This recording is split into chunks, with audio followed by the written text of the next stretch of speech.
तो हेलो दोस्तों, आज की इस वीडियो में हम लोग देखने जा रहे हैं नेचर, फीचर्स और करेक्टरिस्टिक ऑफ मैनेजमेंट प्रिंसिपल। ठीक है सर। सर नेचर, फीचर्स और करेक्टरिस्टिक का ये तीनों एक बराबर है। अगर एग्जाम में आपको आता है कि नेचर लिखिए तो नेचर वही चीज़ लिखना है, चाहे फीचर्स बोलेगा तो फीचर्स ही लिखेंगे, चाहे करेक्टरिस्टिक बोलेगा तो तीनों का मीनिंग एक होता है। ठीक है, तो आपको घुमा कर दे सकता है। सर पिछले वीडियो में हम लोग ने देखा था कि आखिर प्रिंसिपल ऑफ मैनेजमेंट जो होता है वो क्या होता है, और derivation of principal of management देखा था। आज के इस लेक्चर में हम लोग देखने जा रहे हैं नेचर, फीचर्स और characteristic of principal of management. तो सबसे पहले आप लोग प्रिंसिपल ऑफ मैनेजमेंट का मीनिंग अगर नहीं देखें तो डिस्क्रिप्शन में लिंक दिया हुआ, जाकर आप देख सकते हैं वीडियो को। उसके बाद ही आप यहाँ पर आइएगा। चलिए देखते हैं फटाफट से आखिर कौन कौन सा गुण होता है प्रिंसिपल ऑफ मैनेजमेंट में। ठीक है,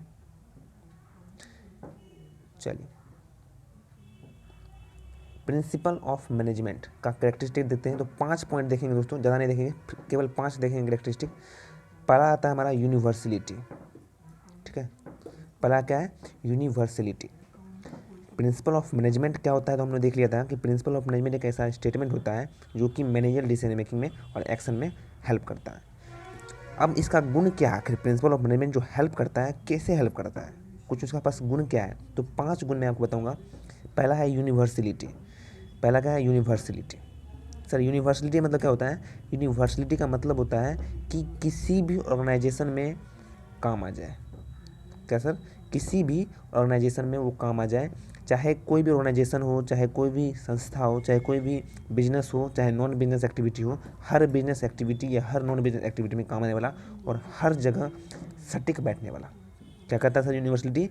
देख सकते हैं यहाँ पर बतलाता है universality the principle of management. जो प्रिंसिपल ऑफ मैनेजमेंट होता है वो यूनिवर्सल नेचर का होता है।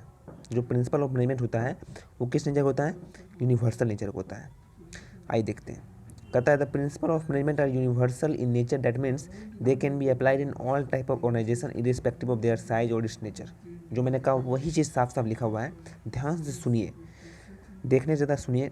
क्या बोल रहे हैं यहाँ पर? यूनिवर्सलिटी मतलब होता है कि principle of management universal nature का होता है।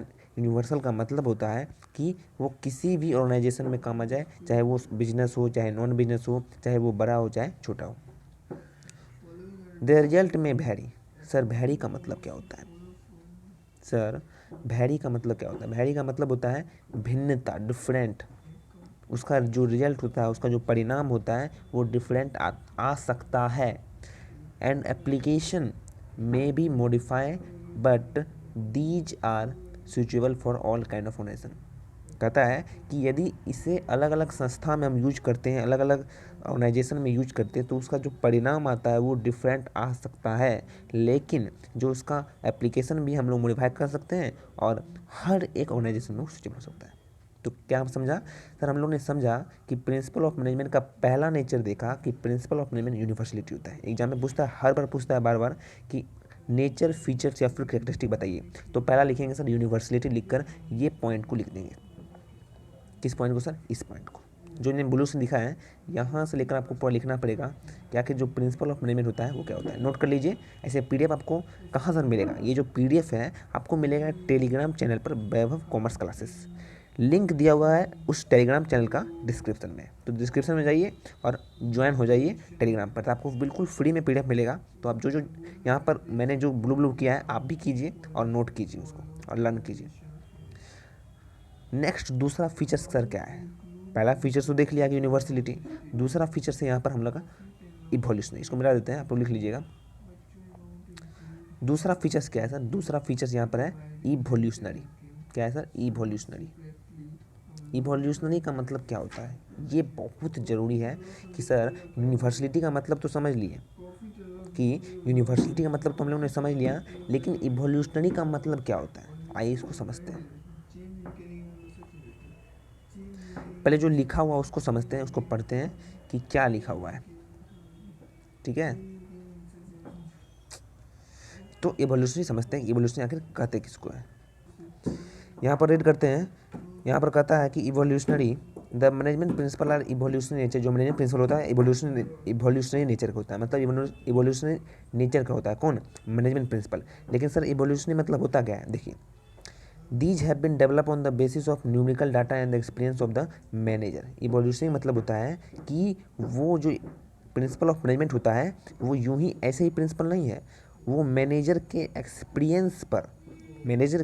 एक्सपीरियंस पर एक डाटा को बनाया गया है कि मैनेजर ने क्या क्या एक्सपीरियंस किया है। जो मैनेजर ने एक्सपीरियंस किया है, जो मैनेजर ने अनुभव किया है, जो मैनेजर ने एनालिसिस किया, वो सब के बेस्ड पर ही प्रिंसिपल ऑफ मैनेजमेंट बनता है। तो कहीं ना कहीं प्रिंसिपल ऑफ मैनेजमेंट का क्या गुण हो गया कि प्रिंसिपल ऑफ मैनेजमेंट मैनेजर के अनुभव पर बनता है, जिस कारण से हम लोग अनेकों शब्द का एक शब्द बना दिए, that means evolutionary.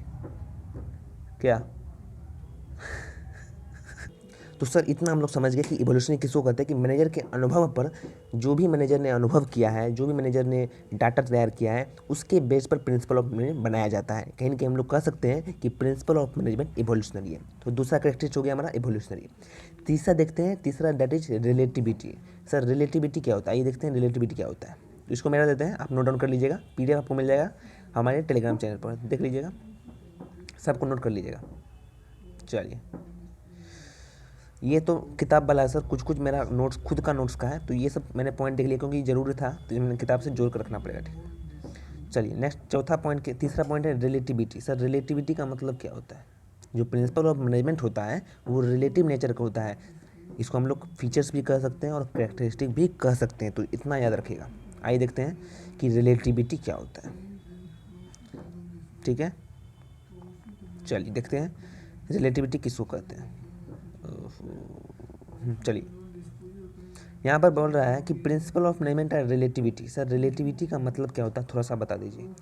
Principal of management are not static और एब्सोल्यूट इन नेचर। जो प्रिंसिपल ऑफ मैनेजमेंट होता है वो स्टैटिक नहीं होता है, स्थिर नहीं होता कि भाई यही चीज़ है, यही हो सकता है। नहीं नहीं नहीं, प्रिंसिपल ऑफ मैनेजमेंट एक स्टैटिक नहीं होता है, एब्सोल्यूट होता है, क्योंकि ये मैनेजर के एक्सपीरियंस पर बनता है, मैनेजर के डाटा पर बनता है, और साइंटिफिक मेथड नहीं बनता है, मैनेजर के एक्सपीरियंस बनता है, और ये मैनेजर के डिसीजन मेकिंग में भी काम आता है। इतना तैयार रखिएगा।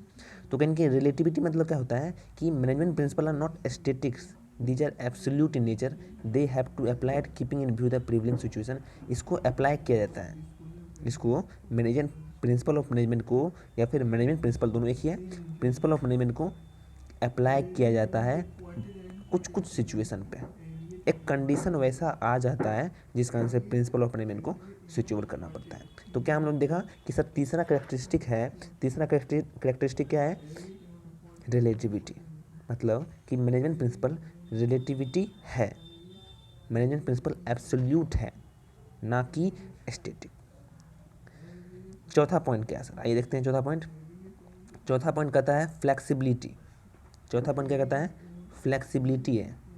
फ्लेक्सिबिलिटी मतलब बदल भी सकता है, रिजिड नहीं है, फ्लेक्सिबल है, वो बदल भी सकता है, और हर एक सिचुएशन के अनुसार वो अपने आप को बदल लेता है, और हर एक सिचुएशन के अनुसार वो क्या करता है, अलग अलग जगह यूटिलाइज होता है।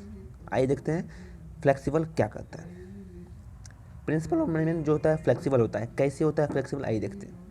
Management deal with diverse problem and situation. ये सब जानते हैं कि जो मैनेजमेंट होता है वो डील करता है डाइवर्स प्रॉब्लम और सिचुएशन में। अच्छे से समझिएगा फ्लेक्सिबल का मतलब क्या होता है, कि जो मैनेजर होता है, मैनेजमेंट होता है, हर एक जगह डाइवर्स प्रॉब्लम में भी, अलग अलग सिचुएशन में भी डील करता है। एक हेनरी फ्यूल ने क्या कहा सर, हेनरी फ्यूल कौन है, तो आगे देखेंगे। प्रिंसिपल ऑफ मैनेजमेंट 14 प्रिंसिपल इन्होंने लिखा था हेनरी फ्यूल ने। तो हेनरी फ्यूल ने क्या कहा था, हेनरी फ्यूल ने कहा कि principle of management are flexible and not absolute, must be utilise in light of changing condition. जो प्रिंसिपल ऑफ मैनेजमेंट होता है वो फ्लेक्सिबल होता है और अलग अलग कंडीशन में अपने आप को ढाल लेता है और यूटिलाइज करने में आता है। Management principle can not be apply at in all situation. अब बोलते हैं यहाँ पर कि जो मैनेजमेंट प्रिंसिपल होता है हर जगह सिचुएबल नहीं होता है। These are suitably amended and modify as per situation. अगर दूसरा सिचुएशन आ जाता है तो उसे मॉडिफाई करना पड़ता है। मैंने आपको पहले बताया कि फ्लेक्सिबल होता है, अलग अलग सिचुएशन में अलग अलग मॉडिफाई करके उसे यूज किया जाता है, यूटिलाइज किया जाता है। तो चौथा पॉइंट क्या देखा कि जो मैनेजमेंट प्रिंसिपल होता है वो फ्लेक्सिबल होता है। क्या होता है, फ्लेक्सिबल होता है। ठीक है, मिटा देते इसको। चलिए लास्ट पांचवा पॉइंट देखेंगे sir, that is limited application. Limited application क्या होता है, ठीक है, लिमिटेड एप्लीकेशन। आइए देखते हैं लिमिटेड एप्लीकेशन क्या होता है। लास्ट पांचवा पॉइंट है थोड़ा सा बनाइए रहेगा। आइए देखते हैं सर लिमिटेड एप्लीकेशन होता क्या है, कि जो कहता है यहाँ पर कि जो मैनेजमेंट प्रिंसिपल होता है उसका कैरेक्टरिस्टिक लिमिटेड एप्लीकेशन होता है। बता रहा है यहाँ पर management principle are meant for the guidance of human behaviour in an organisation and are related to psychology, sociology and anthropology. It is sir limited application का मतलब क्या होता है? लिमिटेड एप्लीकेशन का मतलब होता है कि एक लिमिट अमाउंट में होता है। जो ह्यूमन रिसोर्स होता है वो लिमिट, जो ह्यूमन रिसोर्स होता है वो अनलिमिटेड होता है, लेकिन जो नेचुरल रिसोर्स होता है वो लिमिटेड होता है। जिस कारण से यहाँ पर बतलाया जा रहा है कि वो मैनेजमेंट प्रिंसिपल ह्यूमन का यूज करता है, क्योंकि ह्यूमन रिसोर्स अनलिमिटेड अमाउंट में होता है। यहाँ पर बोल रहा है कि management principle are meant for guidance of human. जो मैनेजमेंट प्रिंसिपल होता है वो ह्यूमन बिहेवियर के लिए बनाया गया है ऑर्गेनाइजेशन में, और वो किससे रिलेट करता है? तो साइकोलॉजी से, सोशियोलॉजी से और एंथ्रोपोलॉजी से, बहुत से चीज़ों पर ह्यूमन से ही related. Human behaviour is complex and unpredictable. जो ह्यूमन बिहेवियर होता है अलग अलग ढंग का होता है, अनप्रिडिक्टेबल होता है। सो मैनेजमेंट प्रिंसिपल में भी ट्राई करता है, क्या करता है sir? Try, management principal try करता है कि वो अपने आप को स्विचेबल कर सके एक ग्रुप से दूसरे ग्रुप में। So management principle may be switchable with one group, एक group of people, and may be switchable with other group. मतलब लिखा देते हैं, इतना नहीं लिखा हुआ, यहाँ लिखा है स्विचेबल हो सके वन ग्रुप, ठीक है, वन ग्रुप टू अनदर, लिख लीजिए इसको, one group to another group. एक ग्रुप से दूसरे ग्रुप में, ऑर्गेनाइजेशन में एक ग्रुप के पर्सन से दूसरे ग्रुप पर्सन से स्विचेबल होने के लिए ही लिमिटेड एप्लीकेशन बनाया गया। क्लियर है? ठीक है सर, लिमिटेड एप्लीकेशन अच्छे से नहीं समझ पाए, देखिए समझिए, अच्छे से समझिए, फिर समझाते हैं। लिमिटेड एप्लीकेशन का मतलब क्या होता है कि प्रिंसिपल ऑफ मैनेजमेंट जो होता है वो लिमिटेड एप्लीकेशन का मतलब लिमिटेड एप्लीकेशन होता है। जो प्रिंसिपल ऑफ मैनेजमेंट का जो इस्तेमाल होता है, यूज होता है, वो लिमिटेड एप्लीकेशन में होता है। क्योंकि किसके लिए लिमिटेड एप्लीकेशन होता है? तो ह्यूमन बिहेवियर के लिए। क्योंकि ह्यूमन बिहेवियर का मैंने आपको बताया कि मैनेजमेंट में बहुत सारे काम होते हैं, तो ह्यूमन जो बिहेवियर होता है वो भी बहुत सारे होते हैं, अलग अलग एक्टिविटी करते हैं वो। लेकिन कहीं कहीं ऑर्गेनाइजेशन में एक ही पर्सन को काम करना पड़ता है। तो कहीं कहीं हम लोग कह सकते हैं कि जो प्रिंसिपल ऑफ मैनेजमेंट होता है केवल ग्रुप में ही काम देगा, इंडिविजुअल में, सिंगल इंडिविजुअल में काम नहीं देगा। तो कहीं कहीं हम यहाँ पर भी कह सकते हैं कि ये लिमिटेड एप्लीकेशन हो गया। लिमिटेड एप्लीकेशन किस में हो गया सर? ह्यूमन बिहेवियर के लिए लिमिटेड हो गया, क्योंकि ह्यूमन बिहेवियर का जो बिहेवियर होता है वो कॉम्प्लेक्स होता है, अनप्रिडिक्टेबल होता है। जिस कारण से हम लोग कह सकते हैं कि प्रिंसिपल ऑफ मैनेजमेंट हर जगह इस्तेमाल नहीं किया जा सकता है। किस जगह इस्तेमाल नहीं किया जा सकता है बोलिए? तो इंडिविजुअल पर्सन में इस्तेमाल नहीं किया जा सकता है। तो यहाँ पर पांचवा कैरेक्टरिस्टिक हम लोग देखा कि प्रिंसिपल ऑफ मैनेजमेंट लिमिटेड होता है ह्यूमन बिहेवियर के लिए, क्योंकि वो कॉम्प्लेक्स होता है और इफोर्ट, अगर ग्रुप ऑफ इफोर्ट लगा सकता है, single individual can not be apply in principle of management. तो प्रिंसिपल ऑफ मैनेजमेंट का अप्लाई नहीं हो सकता है सिंगल इंडिविजुअल। Thank you. चलिए, तो दोस्तों आज की इस वीडियो में हम लोग ने देखा कि प्रिंसिपल ऑफ मैनेजमेंट का नेचर हो, चाहे कैरेक्टरिस्टिक हो, चाहे फीचर्स हो, हर एक चीज़ अच्छे से समझ गया। नेक्स्ट वीडियो में सर देखेंगे कि आखिर प्रिंसिपल ऑफ मैनेजमेंट का क्या महत्व है एंड क्या इंपॉर्टेंस है। तो आज के लिए इतना ही, मिलते हैं इसके नेक्स्ट वीडियो में। अभी तक हमारे चैनल को सब्सक्राइब नहीं किया तो फटाफट हमारे चैनल को सब्सक्राइब करना बिल्कुल भी नहीं भूलिएगा, और आपकी मर्जी। चलते हैं, अच्छा लगा हो तो लाइक करके जरूर जाइएगा। मिलते हैं इसके नेक्स्ट वीडियो में। और अगर आप लोग nature and significance of management नहीं देखें चैप्टर, पूरा चैप्टर अलग अलग टॉपिक में सेपरेट वीडियो बना हुआ है, जाकर देख सकते हैं और नोट कर लीजिए, और आपका मैनेजमेंट जो पहला चैप्टर है BST का क्लियर हो जाएगा। मिलते हैं इसके नेक्स्ट वीडियो में। तो जय हिंद, जय भारत।